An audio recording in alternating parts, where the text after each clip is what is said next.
Students, बेटा 12th class में हमने कैपेसिटेंस शुरू कर रखा था और उसके बाद में हमने कैपेसिटर पढ़ लिया था, फिर एनर्जी स्टोर्ड इन कैपेसिटर भी पढ़ लिया था। ठीक है, अब एनर्जी स्टोर्ड इन कैपेसिटर के बाद capacitance of a parallel plate capacitor with conducting slab. ठीक है, ये करते हैं। टॉपिक है हमारा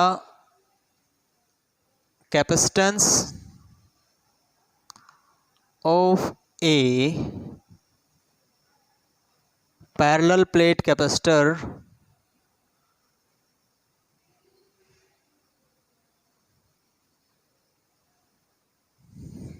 capacitance of a parallel plate capacitor by introducing a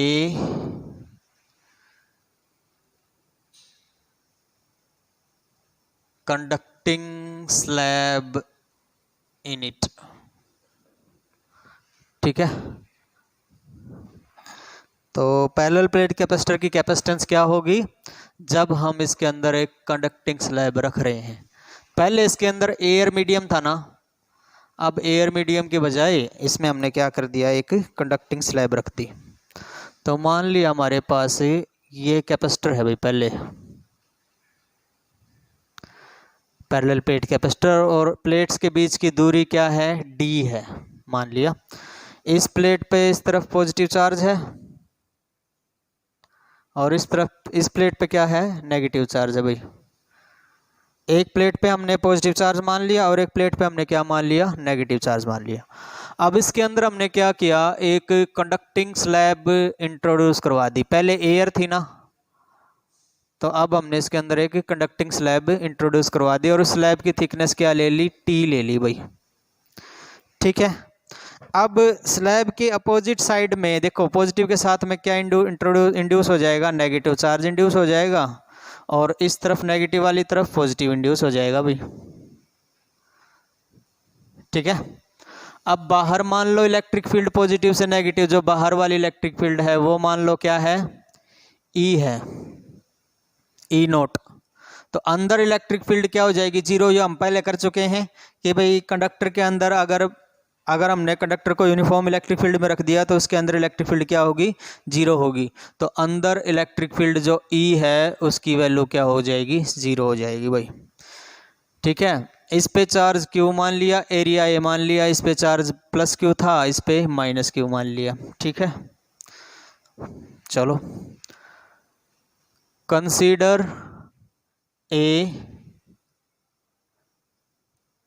parallel plate capacitor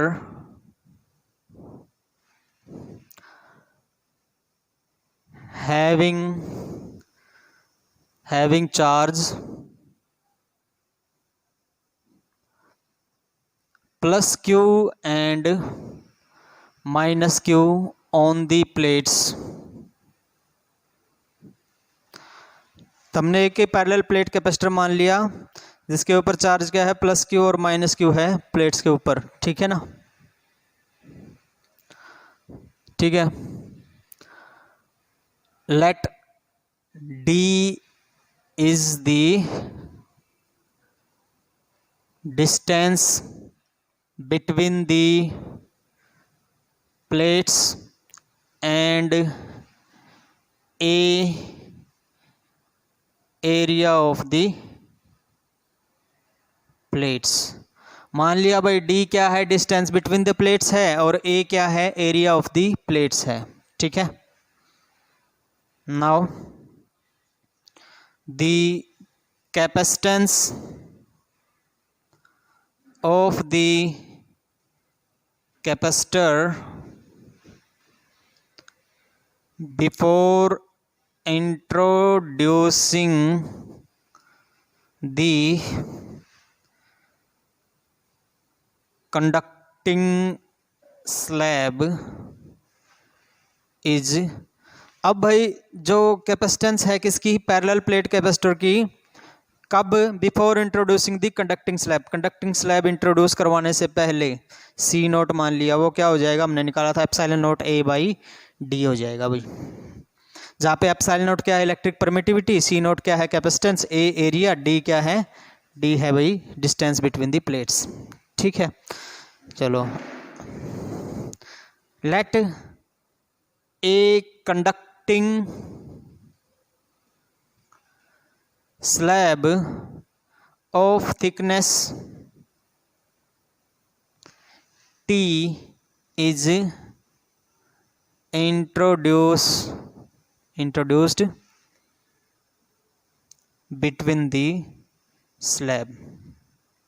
अब हमने क्या मान लिया कि भाई एक कंडक्टिंग जो है स्लैब वो इंट्रोड्यूस होगी किसके बीच में, बिटवीन द स्लैब नहीं, between the plates,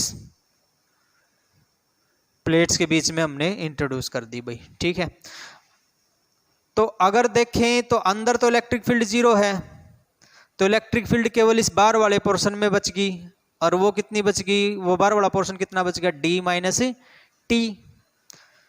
so electric field E naught will be in d minus t region, d minus t region. ठीक है ना, तो डी माइनस टी रीजन के अंदर केवल क्या बचेगी हमारे पास, इलेक्ट्रिक फील्ड बचेगी। अंदर वाली तो कंडक्टर के अंदर वाली तो इलेक्ट्रिक फील्ड क्या हो जाएगी, जीरो हो जाएगी। ठीक है, विच इंप्लाइज वी की वैल्यू हमारे पास क्या आ जाएगी, E naught into d minus t. ठीक है, Q is equal to C V, तो C is equal to Q by V, C is equal to हमारे पास क्या आ जाएगा, Q बाई वी। Q क्या है, चार्ज ऑन दी प्लेट्स, और V क्या है, इलेक्ट्रिक पोटेंशियल। ठीक है, V की वैल्यू हमारे पास क्या है, E naught into d minus t. ठीक है, तो V को हम इस तरह से भी लिख सकते हैं, ई नोट की वैल्यू क्या है, sigma by epsilon note into d minus t. ठीक है, तो V की वैल्यू हमारे पास क्या होगी, sigma by epsilon note into d minus t. ठीक है, अब सिग्मा बाई एप्सिलॉन नोट किसके इक्वल है बेटा, सिग्मा किसके इक्वल है, Q बाई ए के इक्वल है।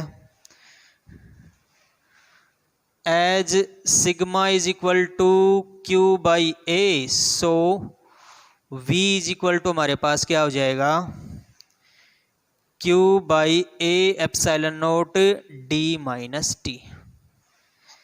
ठीक है, sigma is equal to Q by A है, तो V इज इक्वल टू हमारे पास क्या हो जाएगा, Q by A epsilon note into d minus t. ठीक है, तो चलो अब आगे करते हैं, यहाँ पे करता हूँ मैं।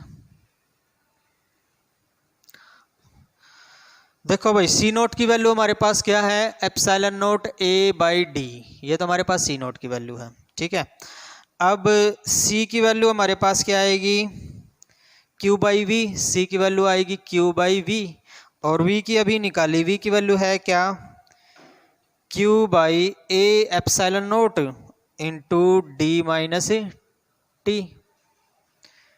ठीक है, ठीक है ना, Q by A epsilon note into d minus t. ठीक है, ये आ गया हमारे पास, पुट कर दो इसके अंदर, C के अंदर, तो C की वैल्यू क्या आ जाएगी, Q by Q into d minus t into A epsilon naught, A epsilon note ऊपर चला जाएगा। ठीक है, Q से Q कट गया, तो C की वैल्यू कितनी आई, epsilon naught A divided by d minus T.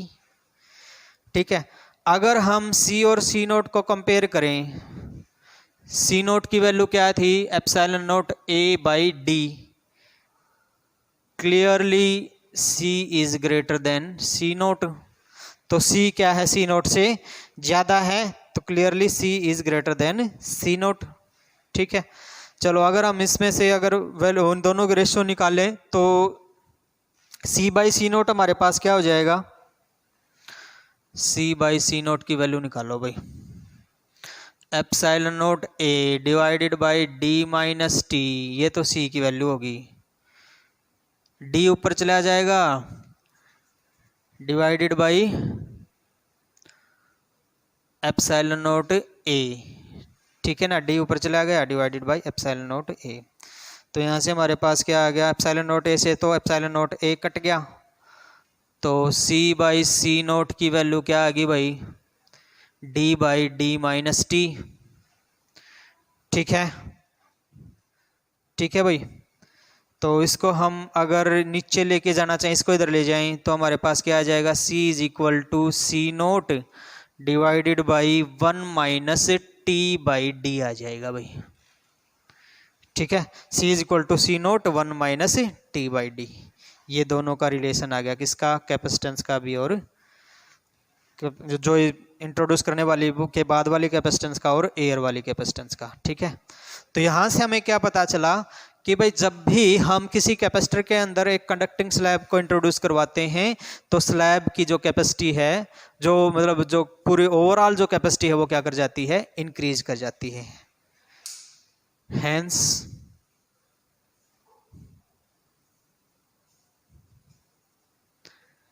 Capacitance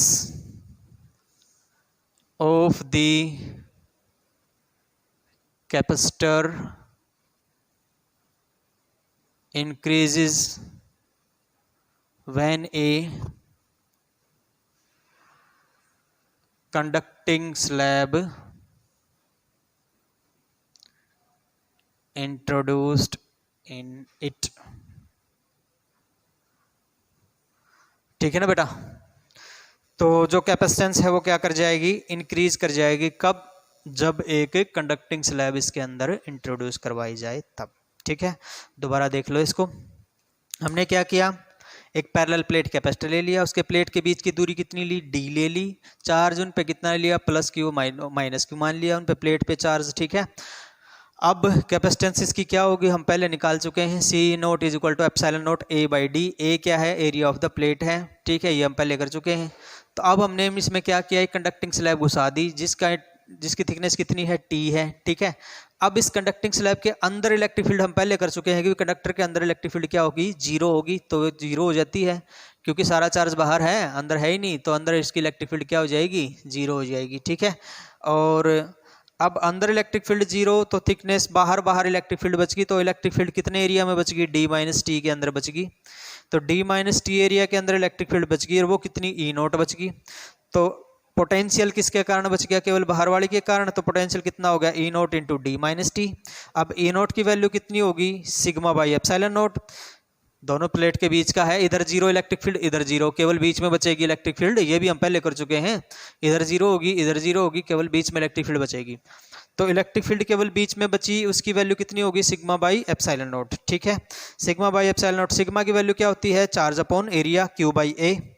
तो यहाँ से हमारे पास सी की वैल्यू क्या होती है, क्यू बाई वी। तो वी इज इक्वल टू हमारे पास क्या आ गया, Q by A epsilon naught d minus t.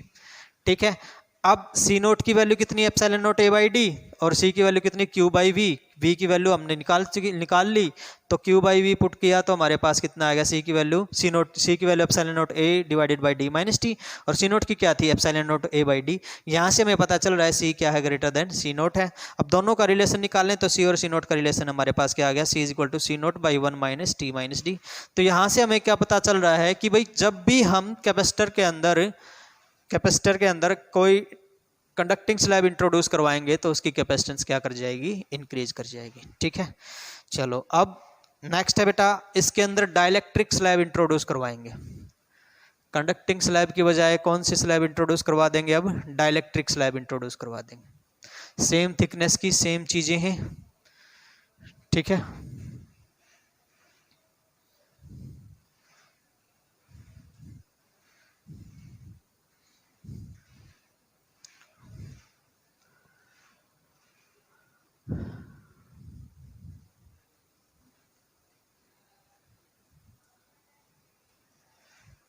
अब इसके अंदर हमने क्या इंट्रोड्यूस करवा दिया, डाइलेक्ट्रिक स्लैब इंट्रोड्यूस करवा दी, कंडक्टिंग की बजाय dielectric slab in it. Capacitance of a parallel plate capacitor by introducing a dielectric slab in it. Consider a parallel plate capacitor having charge plus Q minus Q. ठीक है ना, और let D be the separation between the plates and A be the area of the plates. ठीक है,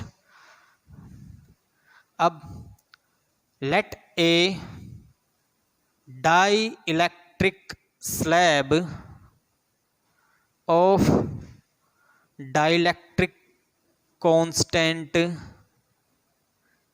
K is introduced between the plates. तो इन plates के अंदर हमने क्या मान लिया, एक डाइलेक्ट्रिक स्लैब इंट्रोड्यूस करवा दी जिसका डाइलेक्ट्रिक कांस्टेंट क्या है, K है। ठीक है, अब बेटा देखो, अब डाइलेक्ट्रिक है तो अब अंदर इलेक्ट्रिक फील्ड जीरो नहीं होगी, कुछ ना कुछ इलेक्ट्रिक फील्ड जरूर होगी भाई। ठीक है, अंदर मान लिया इलेक्ट्रिक फील्ड क्या होगी, EP होगी जो पोलराइज होगी। तो ओवरऑल जो इलेक्ट्रिक फील्ड हो जाएगी वो कितनी हो जाएगी, E is equal to E0 minus EP हो जाएगी भाई।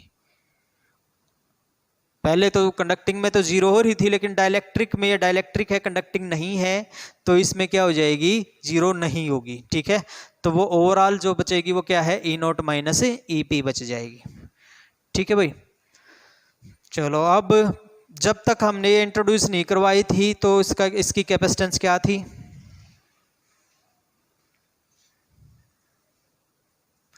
Capacitance of the capacitor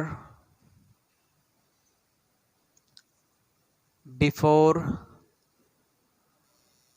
introducing the slab के इंट्रोड्यूस करवाने से पहले कैपेसिटेंस क्या थी, C0 is equal to epsilon naught A by T। अब इसके अंदर हमने स्लैब इंट्रोड्यूस करवा दी, स्लैब इंट्रोड्यूस करवा दी तो इलेक्ट्रिक फील्ड में क्या आ गया, चेंज आ गया।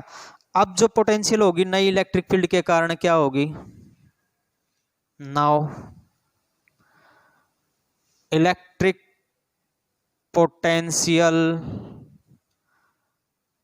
V इज इक्वल टू क्या होगा भाई, देखो दो तरह की इलेक्ट्रिक फील्ड आ गई, एक तो बाहर तो क्या है E0 और अंदर क्या है E0 minus EP।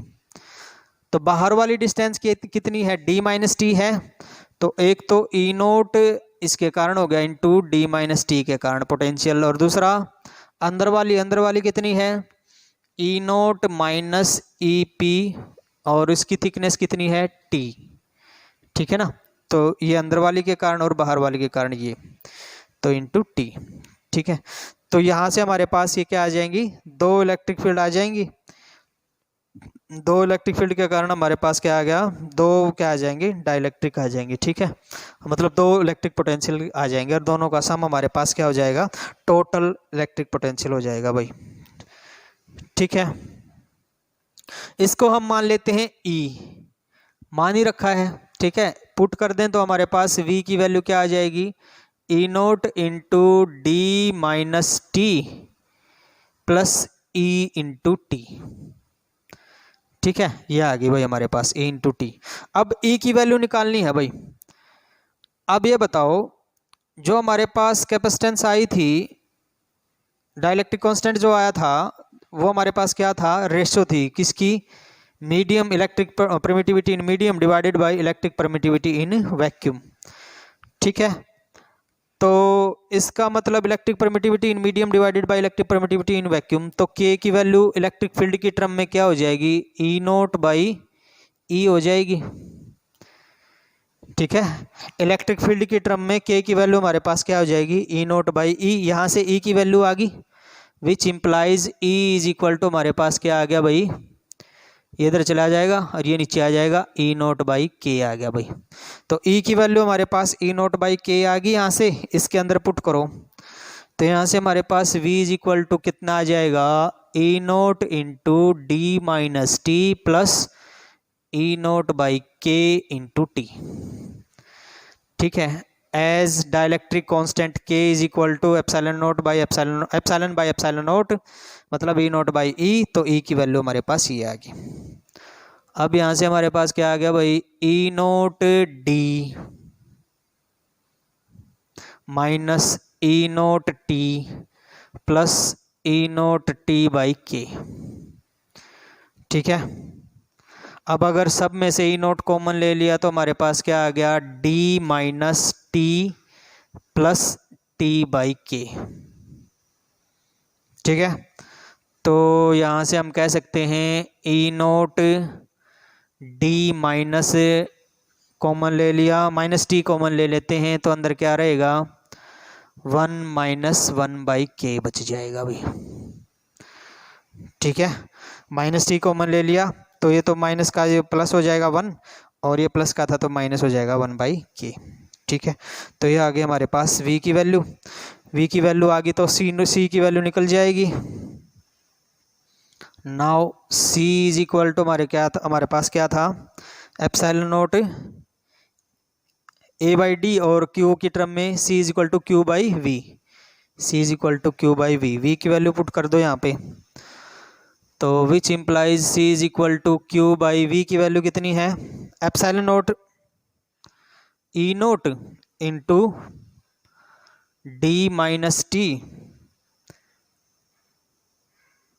Into 1 minus 1/k।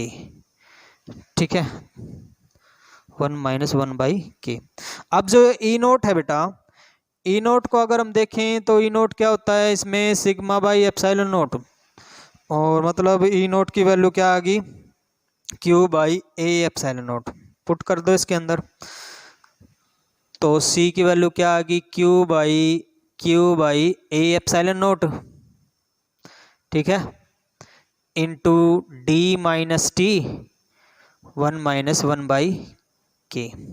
a epsilon note ऊपर चला जाएगा, q से q कट गया, तो यहाँ से हमारे पास c की वैल्यू क्या आ गई भाई a epsilon note divided by d minus t 1 minus 1/k। ठीक है, ये आ गई।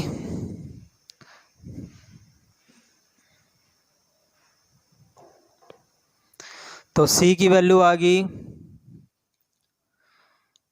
a epsilon note divided by d minus t into 1 minus 1/k।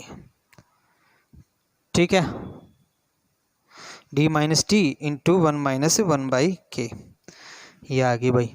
और c नोट की वैल्यू एप्सिलॉन नोट a/d। ठीक है, क्लियरली हमें दिखाई दे रहा है कि c जो है ग्रेटर देन क्या है c naught, hence capacitance of the parallel plate capacitor increases by introducing a dielectric slab in it। ठीक है, तो capacitance of a parallel plate capacitor क्या करेगी इंक्रीज करेगी, कब, जब हम एक डाइलेक्ट्रिक स्लैब इसके अंदर क्या करवाएंगे इंट्रोड्यूस करवाएंगे। ठीक है भाई, चलो आप देखो इसको दोबारा। क्या था भाई हमारे पास capacitance of a parallel plate capacitor निकालनी थी, कब, जब उसके अंदर कंडक्टिंग के बजाय डाइलेक्ट्रिक स्लैब इंट्रोड्यूस करवाई। डाइलेक्ट्रिक स्लैब है, ये स्लैब नहीं है। ठीक है, डाइलेक्ट्रिक स्लैब इन इट। देखो हमने मान लिया भाई कि भाई हमारे पास एक पैरेलल प्लेट कैपेसिटर है। ठीक है, और उस पे जो प्लेट्स के ऊपर चार्ज है वो प्लस क्यू और माइनस क्यू है। ठीक है ना भाई, अब प्लस क्यू और माइनस क्यू डी इसके बीच में क्या मान ली सेपरेशन मान ली, ए एरिया मान लिया इन प्लेट्स का। तो इसकी जो कैपेसिटेंस है सी नोट, वो तो क्या आ गई सी नोट आ गई एप्सिलॉन नोट a/d। इनके बीच में जो कैपेसिटेंस है सी नोट वो क्या आ गई एप्सिलॉन नोट a/d आ गई। ठीक है, अब हमने क्या मान लिया कि इन प्लेट्स के बीच में हमने एक डाइलेक्ट्रिक स्लैब इंट्रोड्यूस करवा दी जिसकी थिकनेस कितनी है t है। अब इस डाइलेक्ट्रिक स्लैब के अंदर पोलराइजेशन होगा, कुछ इलेक्ट्रिक फील्ड इंड्यूस हो जाएगी, वो इलेक्ट्रिक फील्ड अपोजिट डायरेक्शन में होगी, तो ओवरऑल इलेक्ट्रिक फील्ड को क्या कर देगी कम कर देगी। तो ओवरऑल इलेक्ट्रिक फील्ड हमारी E इज इक्वल टू क्या आ गया E नोट माइनस EP आ गई भाई, कम हुई कुछ। ठीक है, अब पोटेंशियल क्या होता है इलेक्ट्रिक फील्ड इनटू में डिस्टेंस, तो इलेक्ट्रिक फील्ड हमारे पास दो हैं, बाहर ई नोट अंदर ई, तो ई नोट के कारण जो पोटेंशियल होगा वो E naught into d minus t हो जाएगा, और अंदर वाली के कारण टी थिकनेस है वो ये हो जाएगा, ये हमने ई मान रखी थी, ई इंटू टी हो जाएगा। अब ई की वैल्यू जो है वो हमने ई की वैल्यू हमने निकाल ली इसके कारण, डाइलेक्ट्रिक कांस्टेंट के कारण की हेल्प से, तो यहाँ से हमारे पास ई की वैल्यू आ गई और ई की वैल्यू इसके अंदर पुट कर दी, तो यहाँ से हमारे पास वी की वैल्यू आ गई। अब इस v को हमने c वाला जो फार्मूला है q बाई वी उसमें पुट कर दिया, तो q से q कट गया, एप्सिलॉन नोट a जो नीचे था वो क्या हो गया, ऊपर चला गया, तो c is equal to epsilon naught a d minus t 1 minus 1 by k आ जाएगा। ठीक है, यहाँ से हमारे पास c की वैल्यू आ गई और ये c नोट की वैल्यू थी, तो c और c नोट को क्लियरली अगर देखें तो c क्या है, ग्रेटर देन c नोट है, तो इसका मतलब capacitance of a parallel plate capacitor क्या कर जाएगी, इंक्रीज कर जाएगी। कब, जब एक डाइलेक्ट्रिक स्लैब इसके अंदर इंट्रोड्यूस करवाएंगे तब। तो कंडक्टिंग स्लैब में भी इंक्रीज कर जाएगी, डाइलेक्ट्रिक स्लैब में भी इंक्रीज कर जाएगी। ठीक है, तो आज के लिए इतना ही, बाकी कल करेंगे। Thank you very much.